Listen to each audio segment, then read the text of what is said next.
La guerre en Ukraine fait des ravages sur les populations, mais aussi sur la biodiversité et les terres.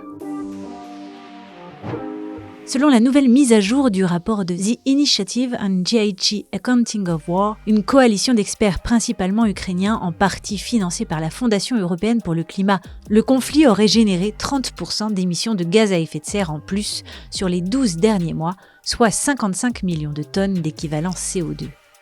Mais pourquoi une telle augmentation en seulement un an ? Selon les chiffres de ce rapport publié ce 24 février, triste jour anniversaire des 3 ans de la guerre en Ukraine, cette augmentation serait notamment due aux feux de forêt. En 2024, ils ont été plus nombreux à cause d'une sécheresse plus importante qui a facilité la propagation de petits incendies générés par les combats sur la ligne de front. Les pompiers ne pouvant intervenir en zone de guerre, les flammes ont eu toute la place pour grandir et s'étendre. Au total, plus de 92 000 hectares ont brûlé l'année dernière, contre 29 000 en 2023 et 47 700 en 2022. Mais ce qui pose le plus de problèmes quand on parle d'écologie en temps de guerre, ce sont les combats.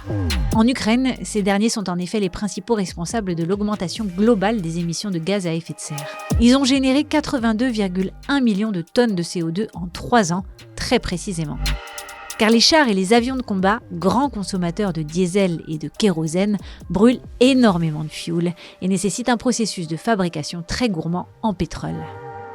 Enfin, la destruction des bâtiments, notamment industriels, est, elle, responsable de 6,2 millions de tonnes de CO2 relâchées dans l'atmosphère, soit 11% de plus que les années précédentes, pour atteindre 62,2 millions de tonnes sur les 3 dernières années. Sans compter le coût carbone des futures reconstructions, principalement faites de béton et d'acier. Au total, depuis 2022, la guerre entre l'Ukraine et la Russie aura généré 230 millions de tonnes d'équivalent CO2.